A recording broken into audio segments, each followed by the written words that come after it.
All right. Good evening, every Husky fans. How are we doing? Wave. I can see people. Oh, that's my mom waving. That's fantastic. Good afternoon, evening, everybody. Welcome to episode 2 of Decaf Coffee with Carlsen. We're so happy that you were able to join us tonight. Thanks for joining us on a different time. We had to push this back a little bit. We have, as you probably know, a 6 o'clock game. Ball State is playing our men here at the Convocation Center. So sneaking this in before they play. I didn't introduce myself last time. I'm Deborah Boughton. I'm the Chief of Staff here at NIU and really proud to host this program for you all tonight. We moved our program tonight. We're at the Convocation Center in the Nelson Suite. Recently updated and upgraded through the generous support of Dave and Linda Nelson. So we do appreciate their support. If you haven't been up here lately, it's a fantastic space. When we're back in person, let's get together and rent this space for the women's basketball game. I think it's about $600. So I'm in with 5 others of you, $100 each. Let's rent this thing and make this happen. So send me a text. We'll make it a go. I want to thank Northwestern Medicine again for their generous support of our event. Fabulous partners here at NIU and also in our community. Shout out to our cross country MAC champions. I don't know if you all saw this. It's on social. We put it out on email. Hopefully you all saw this really, really great accomplishment by our cross country team. If you remember last year, they were 2 points away from winning the championship. And they got the 2 points this year, went to Bowling Green and took care of business. So I don't know if Adrian Myers is on the call tonight, but if you see him in the community or you know him, send him a note and thank him and congratulate him for his great accomplishment. Talk a little bit about how to watch and listen this week. We are actually going to be on ESPN on Thursday. We're playing Toledo at home.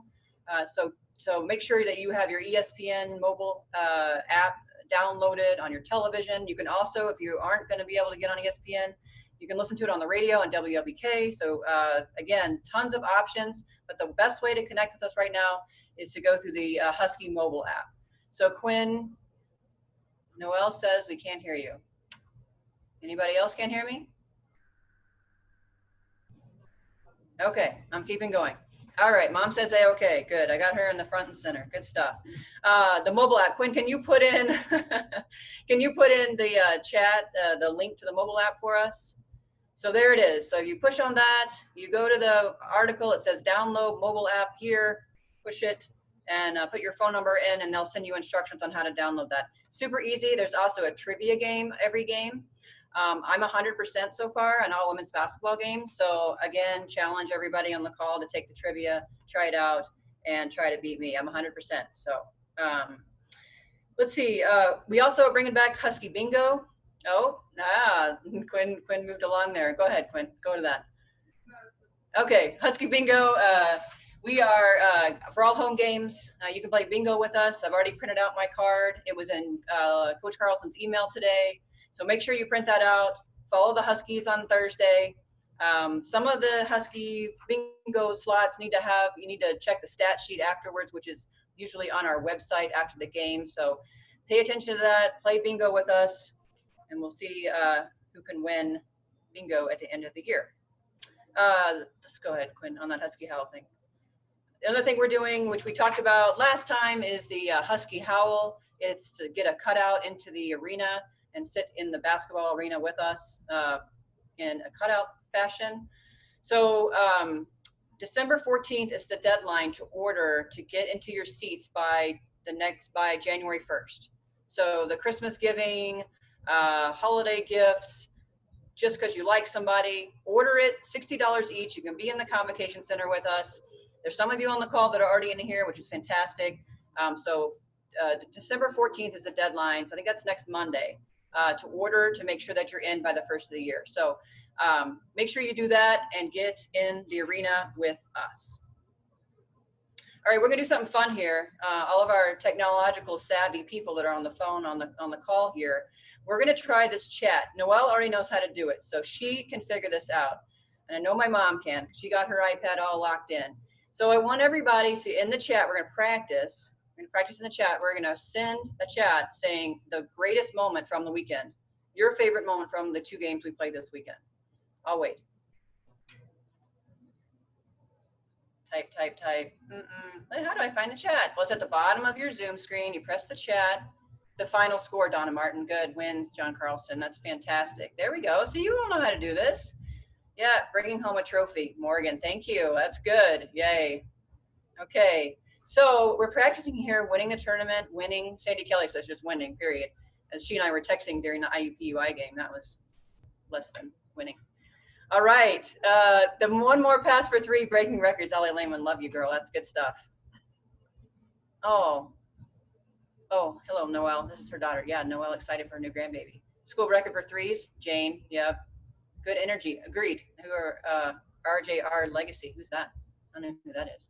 Well, hey, so we're practicing there. So when we get to the Q&A, let's make sure that we ask some questions of Coach Carlsen and put her on the spot a little bit. We like to get her thinking about how the great parts about Husky basketball and what our fans are really looking for her team. So I think that's all I had to say.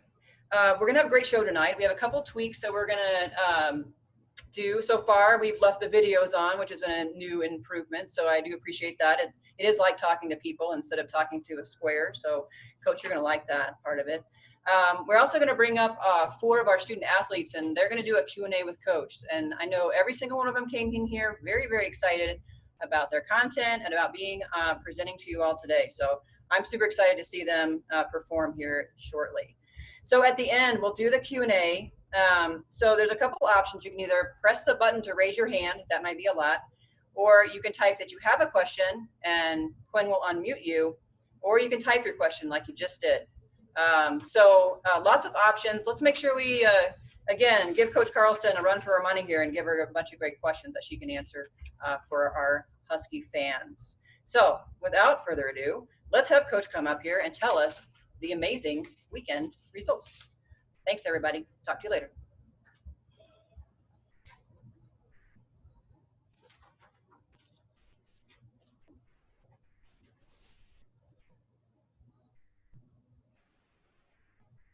Hi, everybody. Hopefully you can hear me. Oh, this is much better having someone to talk to and not just a square. You're right, Deborah. I just also want to thank everybody for being here tonight. You know, up here in the Nelson, I think it's a great backdrop and a great setting for talking basketball because we're here in the Convocation Center.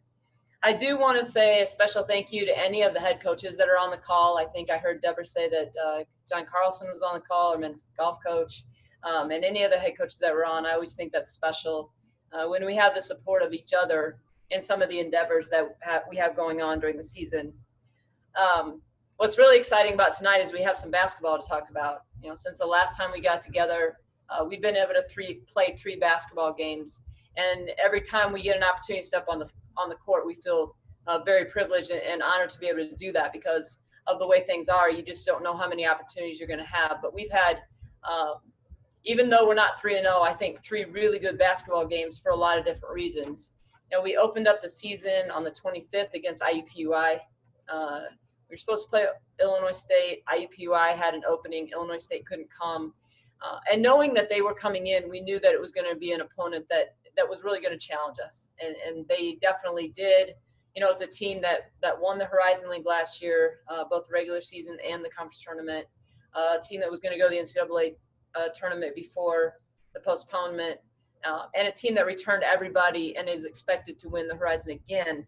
So with that being said, we knew that there was going to be a lot of challenges for us. But I think the biggest thing that came out of that game, and that I would hope would come out of that game, is that we would get a little bit of an idea of where we were. And I think that definitely happened. Like I said, the score isn't what we wanted. But after the lessons that we learned in that game, I think we were able to really move on, have a great week of practice in preparation for this past weekend with the Compass Challenge. It looked a little like a very young team against a very veteran team. I think there was definitely some first game jitters. Again, in a normal situation, we would have a scrimmage, we would have an exhibition game all before we played our first real game. And without that, this had to be a culmination of all of those things. But again, getting out on the court against someone else was really important. And so a couple of highlights, I think, when I think back to that game, you know, we played without Asia Davis, and we played against probably one of the best post players that we will see throughout the course of the year. Macy Williams is somebody who has a 2-time and expect to be a 3-time player of the year in that league. And so she was really good that night along with her support staff. And I think Shelby especially showed that she's going to have the ability to score and kind of take over the game when we need her to. And those are expectations we have for her. And I think we saw that in the second half against IUPUI. So that took us into this past weekend, the Compass Challenge. Again, a little bit different because Southern wasn't able to join us, but it didn't necessarily change a lot of what we were able to do.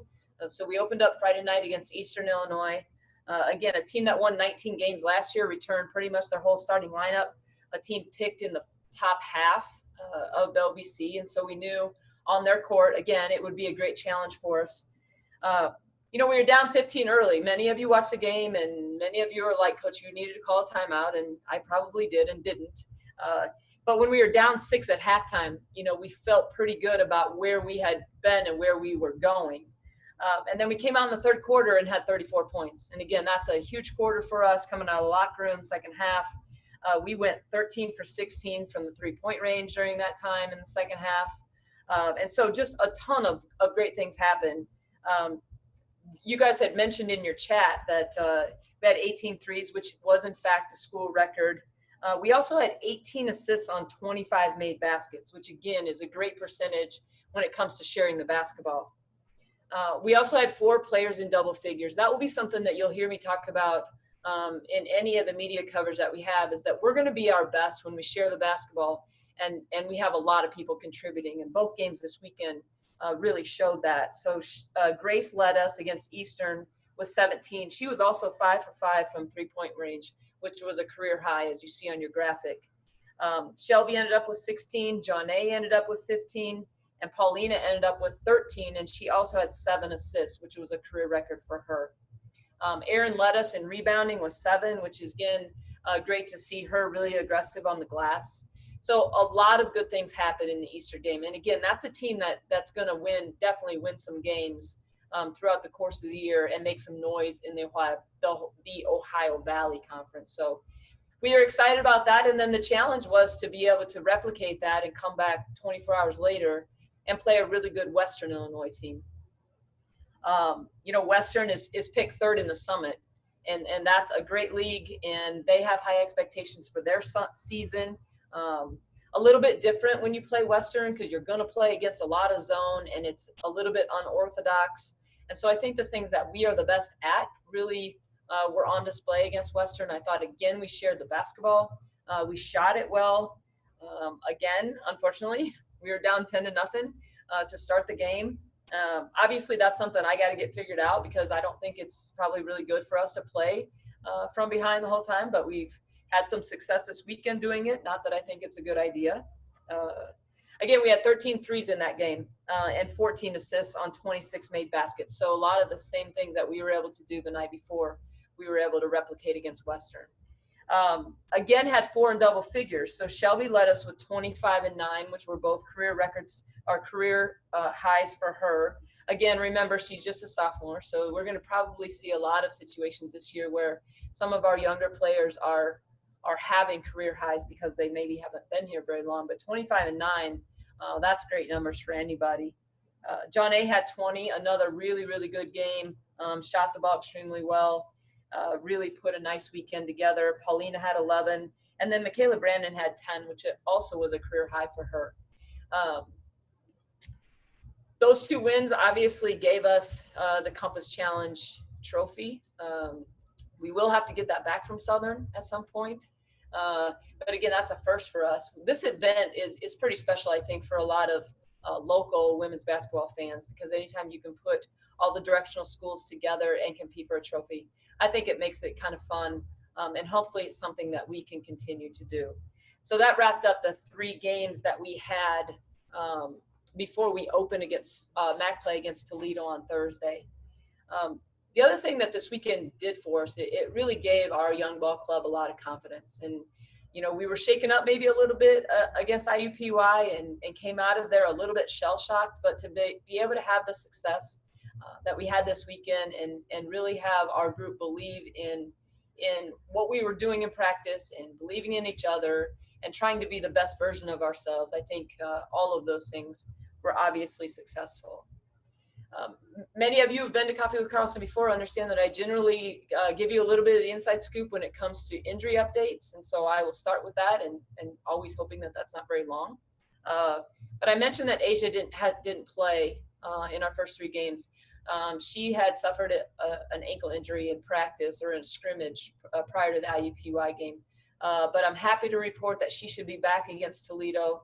She was back at practice today. It looked really good. So we'll be excited to get her back in the lineup because she's, again, a dimension for us that is unique and can be very valuable to what we're trying to do.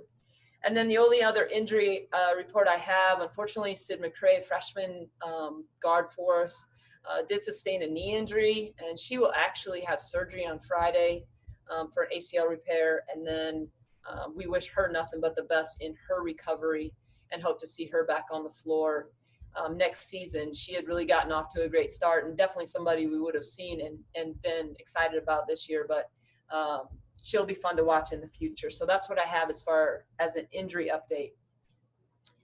I've mentioned a couple times we open MAC play against Toledo on Thursday, which is a little bit unique, obviously, because we don't generally play MAC games before the holiday. But we tried to move a couple of games up so that we have a little bit of a buffer if, in fact, we have any cancellations or postponements that we maybe need to make up later. So we get an opportunity to play Toledo here at home at 6 o'clock on Thursday. And then we're going to jump back to non-conference and play Bradley on Sunday at 2 o'clock.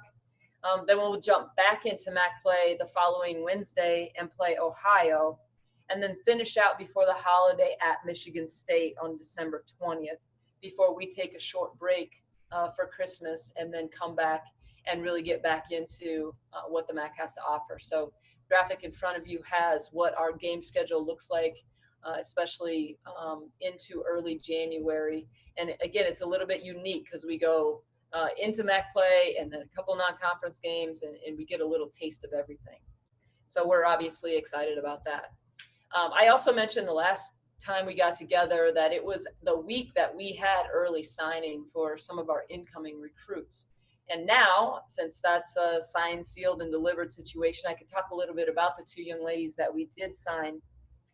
One is Laura Nichols. She's a 6-foot forward from Marshall, Wisconsin.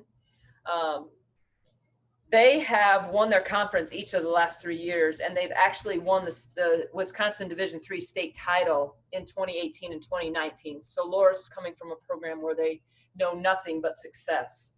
Last year as a junior, she averaged 16 and 8, shot 53% from the field, and is a 1,000-point scorer already in her high school career. A versatile lefty. We've had a lot of lefties actually in the last couple of years on our team, which is kind of exciting. She'll be able to play 3, 4, 5 position for us. Again, she can stretch the defense, she can score, she can handle the basketball, has good size, and probably the most important piece is she really loves the game of basketball. So we're excited to have Laura join our program next year. And then the other young lady that we signed, her name is Mariah Pruitt. She's a guard from Urbandale, Iowa, plays for Des Moines Christian School. Again, Mariah comes from a program where they have won back-to-back conference titles, and in the last couple of years have also been in the state tournament, making it to the semifinals in 19 and the quarterfinals in 2020. So from a program that again has had some great success. As a junior, she was a second-team All-Stater, averaged 18 points a game, a passionate player, a great scorer, can score at all 3 levels, and again, someone who really loves the game of basketball. So those 2 young ladies will join our program next year, and we couldn't be more excited to have them as part of the Huskie family. Deborah mentioned the rest of the program tonight, so we're going to talk to the juniors in a little bit, but before we do that, I'm going to introduce you to and have Coach Alexis Lawrence talk to you for a little bit. Lex is in her 2nd year with the program. She primarily works with our guards and is a co-defensive coordinator as far as preparing our teams on a daily basis for our defensive system.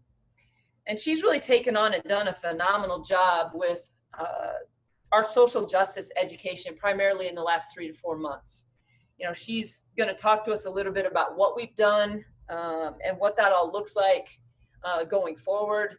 So I'm going to have Lex join me up here, and she's going to talk to you for a little bit before I come back and talk to the juniors. All right?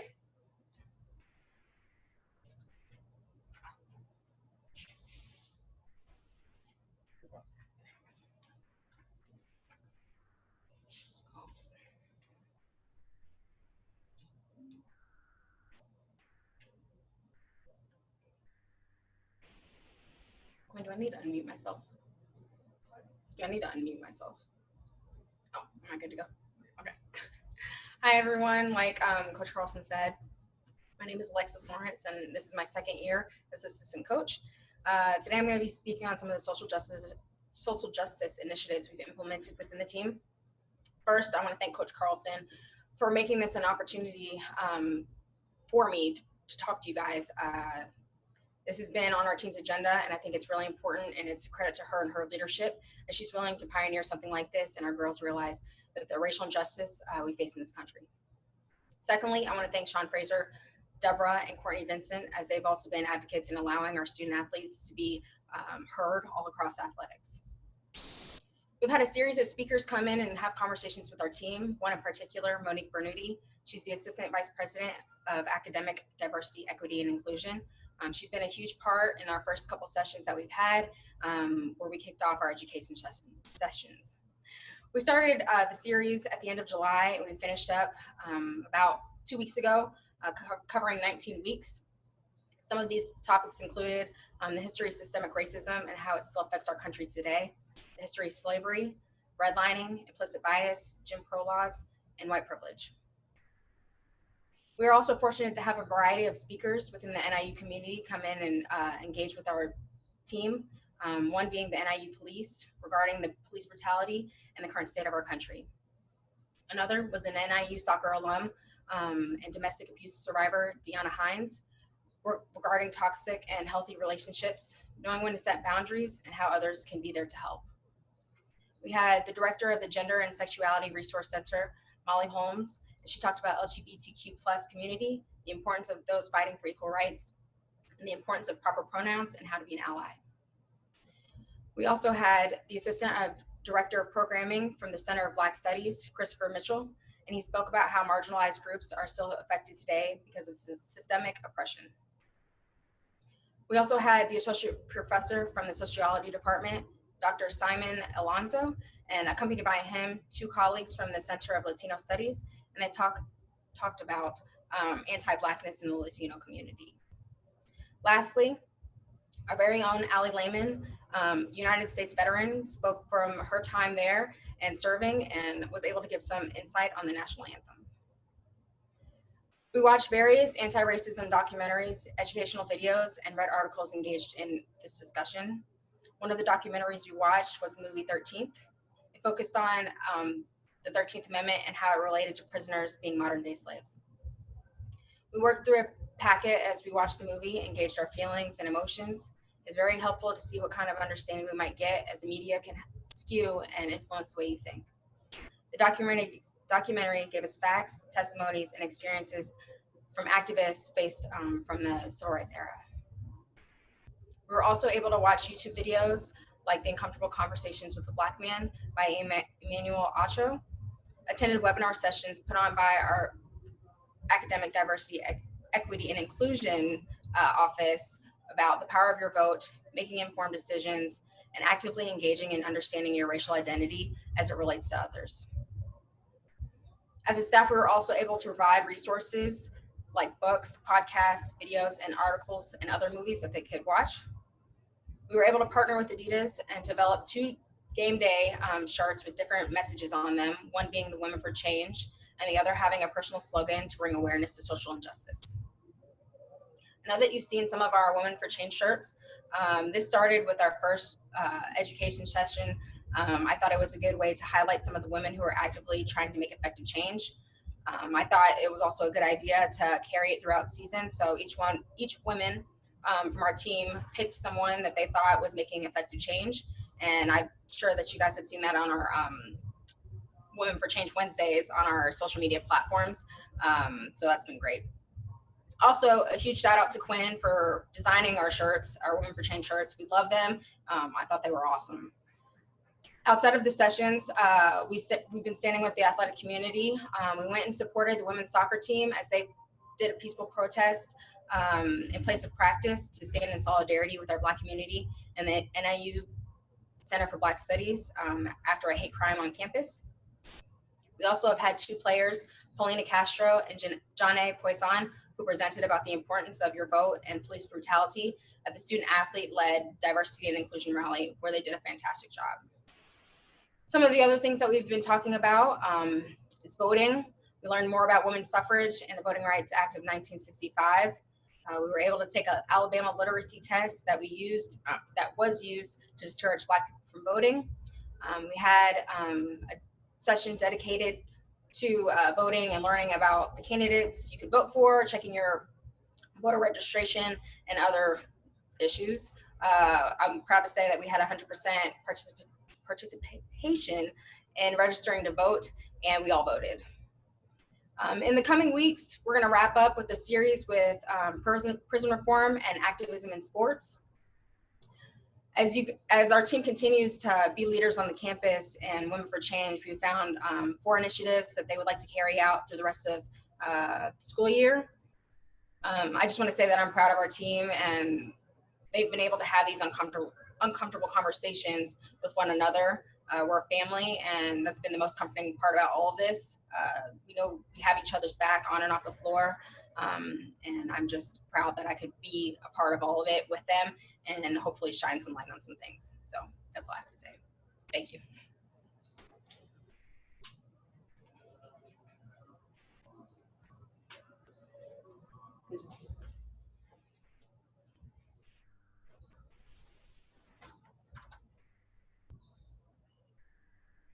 All right, so next, I think we're gonna bring the juniors up. So our junior class consists of guards, Errin Hodges and Janae Poisson, and forwards, Emily Meinhart and Mikayla Brandon. So we're gonna do this a little bit as a Q&A.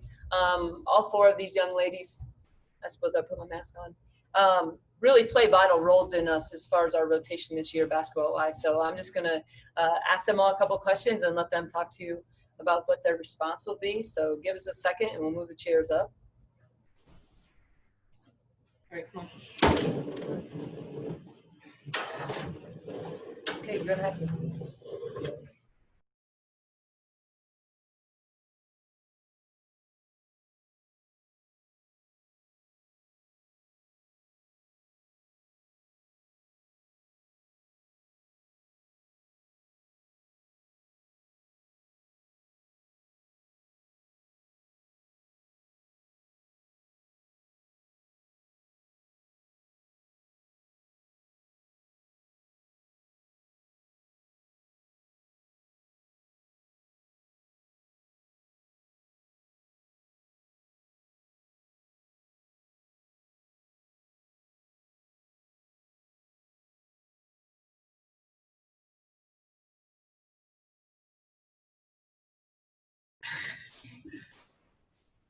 All right, we ready? All right, cool. Here we all are. Oh, look how cute we are. All right, as I mentioned, so this is Errin Hodges, Janae Poisson, Mikayla Brandon, Emily Meinhart. So this is my junior class. So I thought I would just ask each of them a question, something different to talk about. So we'll start, we'll start down here with Errin. My question for Errin is, you sat out last year with an injury. What's the hardest thing in the process of getting back to the court? I would have to say the hardest thing is knowing that, or having to accept that there's going to be ups and downs that you can't really control, but what you can control is like your mindset. And also it helps with having the teammates and coaching staff I do for on my bad days. They're always there to correct my mindset. But the biggest thing is definitely knowing that it's not just a straight line, that I'm going to have ups and downs with coming back. And we are really excited to have her back. I'll just say that. All right, my question for Janae says, explain the feeling of being able to get back on the court and be so effective after all that you've gone through with injuries. Feels good. I mean, obviously it's been a long time, and I think, and each part of it, like throughout the past couple of years, has been hard. There's been different challenges I've had gone through. Even within the past couple months, I was nervous about how effective I would be because I was finally injury free. And just like my confidence level, I think has shot way up, especially since this past weekend, and like the encouragement of my teammates and my coaches. It's just a good feeling to like be a part of that physically more so than verbally this year. And I just hope to keep that going throughout the season. So.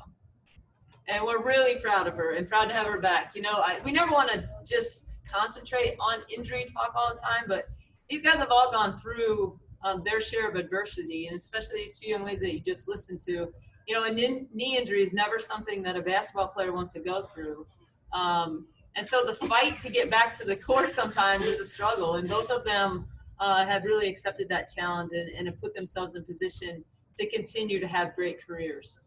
My next question for Mikayla is, with the graduation of 3 forwards from last year's team, how much of your early success comes from some of the things that those 3 taught you? Some things that all 3 of them have taught me just by me being on the court with them and observing different things that they do on and off the court is all of them are really hard workers, and they all strive to be the best that they can, and like no matter what they're doing, whether it's basketball, school, life, anything.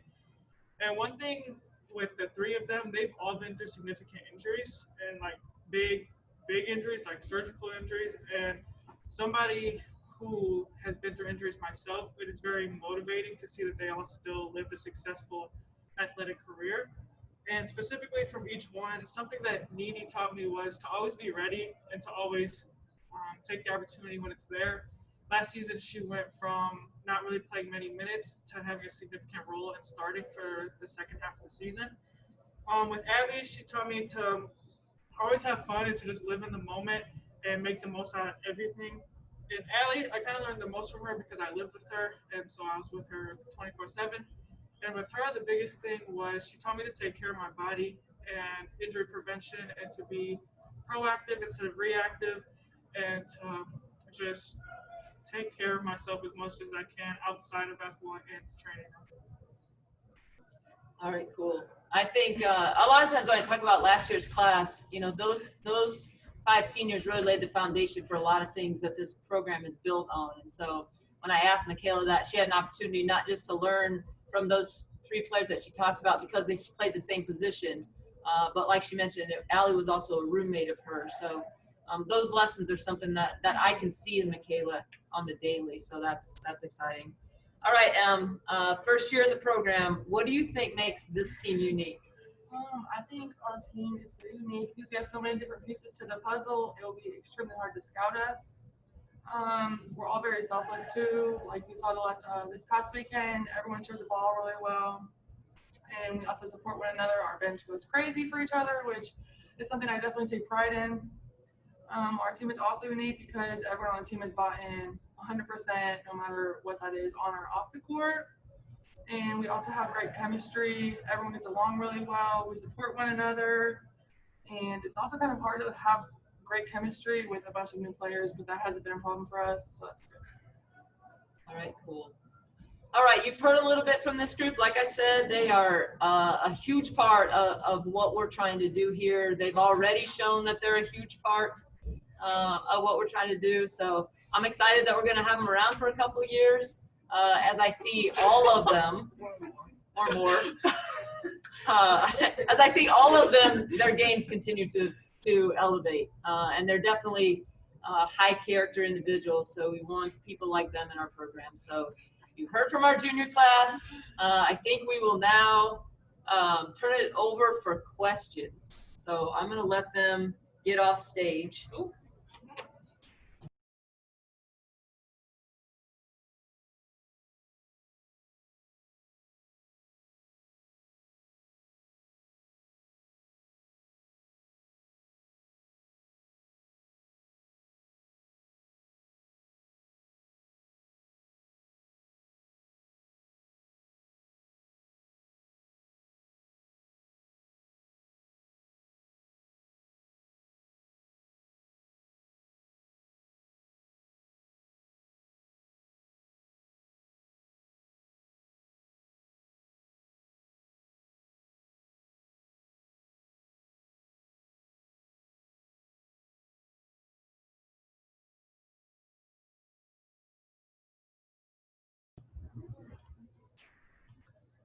All right.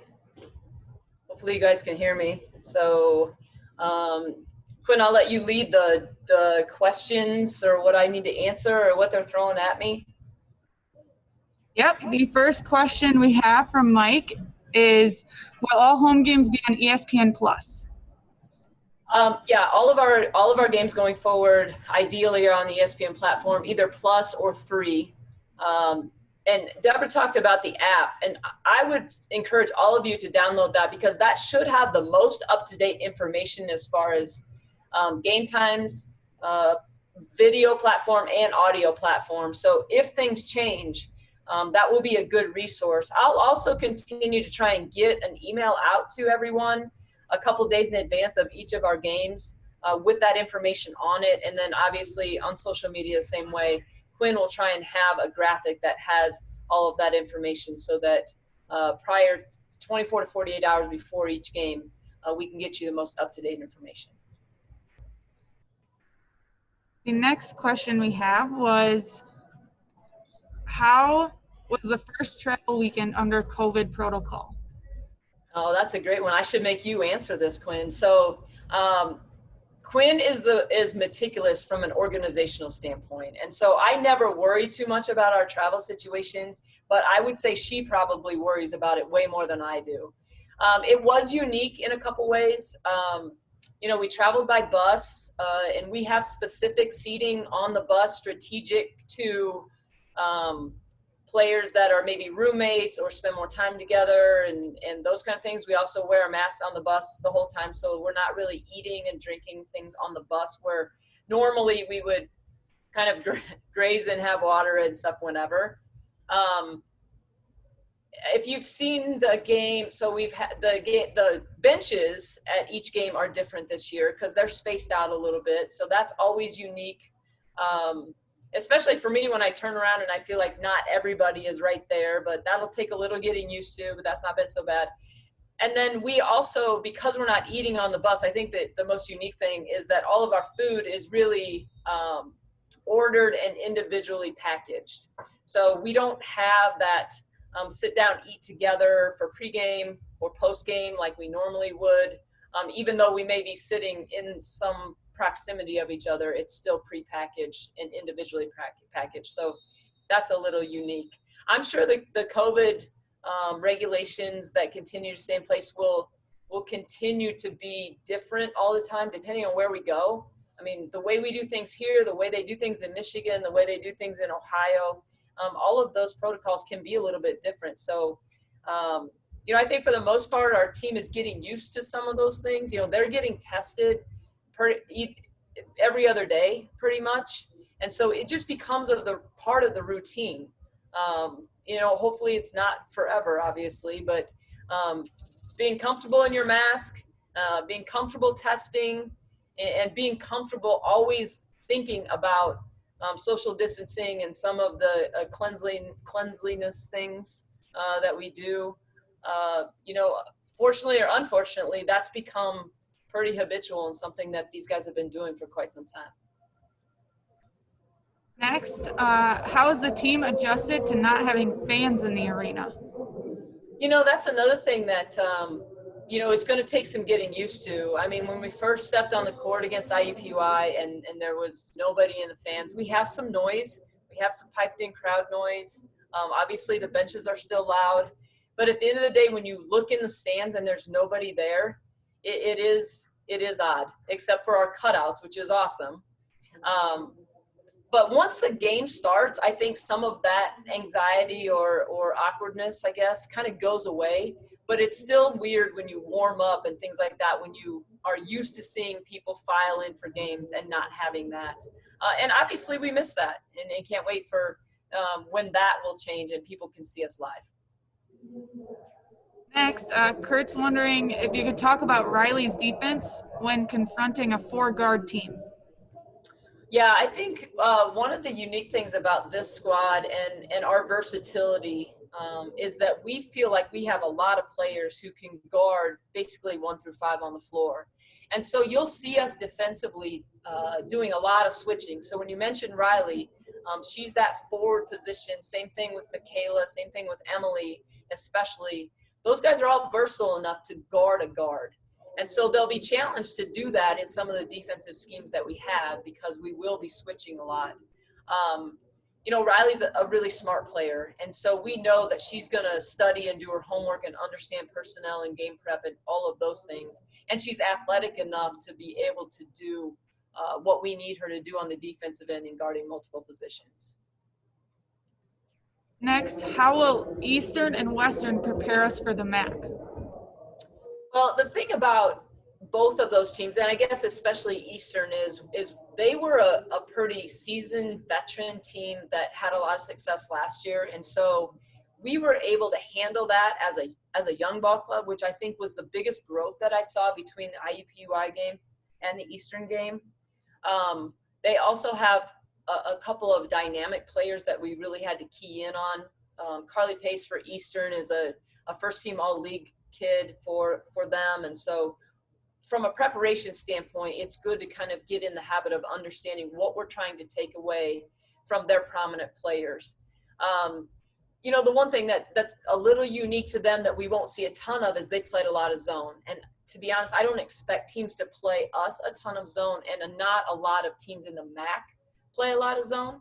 But I think the combination of the IUPUI game and then these two this weekend is good preparation for what we will see come league play.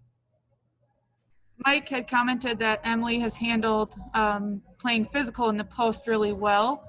Has it been physical this year as it was a year ago? Yeah, I think the MAC especially is a physical league. And I think our players have had to learn to play that way when maybe they're not the most physical themselves. We're built on our ability to play 94 feet, spread teams out, play in transition, and really more finesse than power. And I think because we've been that way ever since I've been here, our emphasis is always on we have to be able to match or be challenged as we continue to be challenged by teams' physicality and size. And so I think we continue to grow in that area, knowing that is maybe a deficit that we have, and we need to make sure that we continue to emphasize it so that it isn't a glaring problem for us. Besides COVID, what is the biggest challenge your team faces this year? No, I feel like we don't talk about anything but COVID. If you look at the makeup of this year's roster, all in all, we're very young. The core of our team really falls a lot in the junior class you just saw, and then our sophomore class. And so I think the growth of young players will continue to be a challenge for us because every night, especially in league play, usually is the dogfight, and it's coming down to one or two possessions.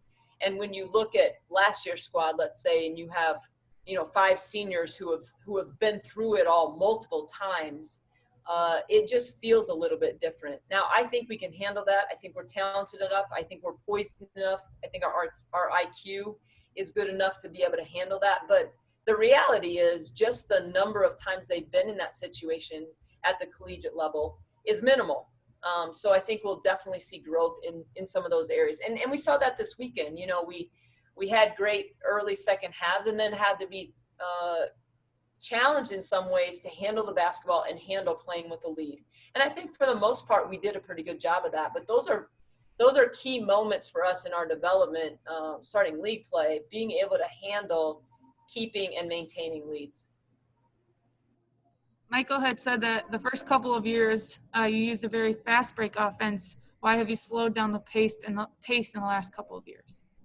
Well, I don't think that's definitely not intentional. And I think this year, probably this team has the ability to play as fast as any team since I've been here. You also have to understand that everybody that we play is well aware of what we want to do.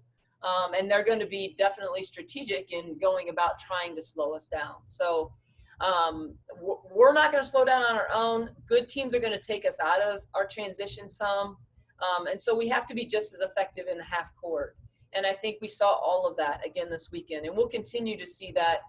Toledo, if we look ahead, is a team that loves to play the possession game. So it's very hard to have enough possessions during the course of a game like that when you have a team that's going to run offense, run deep into the shot clock. but then hopefully we can rebound and pick up the pace. But I don't think we've necessarily slowed down as much as teams have been effective at times at slowing us down. And some of it has been, some injuries that we've had in the last few years where we've had to adjust a little bit to the way we play. I don't think this team is going to be hampered in the same way. We'll continue to push pace. Kira had asked, with all the COVID protocols, how have you focused the team on playing the game and not being distracted by all the protocols, since the protocols can be a strong discouragement? Yeah, I think, like I mentioned, I think this team is starting to just understand that's what we have to do, and that's the way we have to go about our business in order to play the game that we all want to play. And so I've not once heard them complain about all the protocols in place, because we understand that when the ball gets thrown up in the middle, we're just excited to be back on the court. There's so many things that can disrupt that. We got to do what we need to do to take care of that. And when we get the opportunity to play, I think they're ready to roll. Next, are you surprised at all by Shelby's development, as she has set 2 new career highs in scoring? I'm not surprised, because I've seen how hard Shelby has worked this offseason on her individual development. And our staff does a tremendous job of player development as well. But Shelby's a very, not just a hard worker, but a diligent worker. And so seeing what the amount of time that she has put into becoming the best player she can be. I said it in a couple of other media things that I had early. I said, don't be surprised when Shelby Coker not just leads our team, but is one of the best guards in the MAC.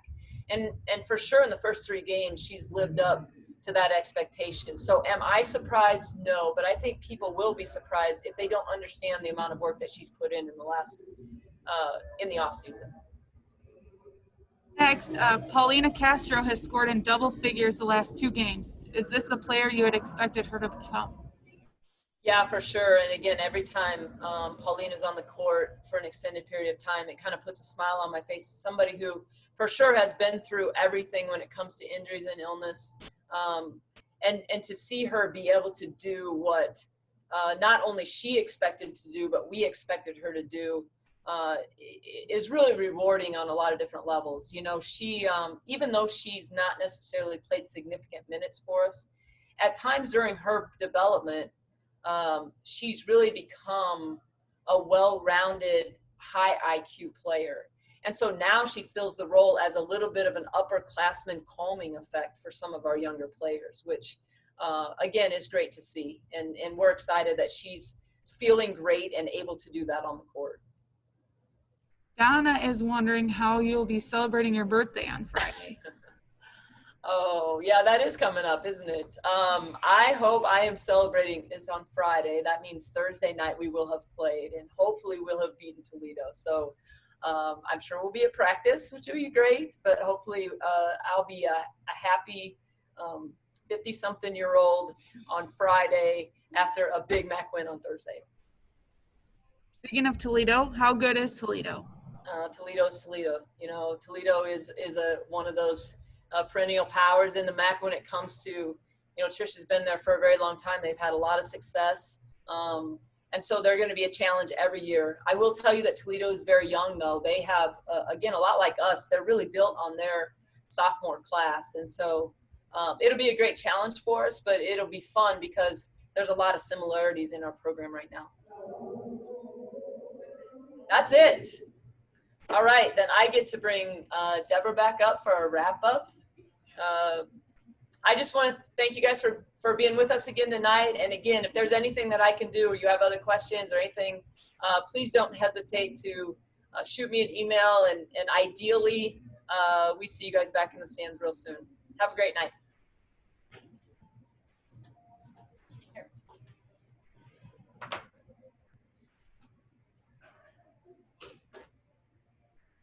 All right. That was fantastic. We got a really great kudos from our supervisor, said it was a great format and wonderful, and so we're happy about that. So thank you, Sean, for being on and helping us lead through this program. I did want to mention a little bit about Coach Alexis. and just how just amazing she's led our programs. I was able to go to a couple of our sessions, these social justice sessions with our team, and they are really tough conversations, and what a great generation to have having them. And she's done a great job leading through this. Super proud of Coach Carlsen for also doing, you know, the hard work on these issues. So I couldn't be prouder of this team and this program for that reason and others, but particularly for what they've been sharing with their team the past few months. So I just wanted to give that plug a little bit. Quick reminder on a couple of game day stuff. So 30 minutes before all of our games, we do game day videos.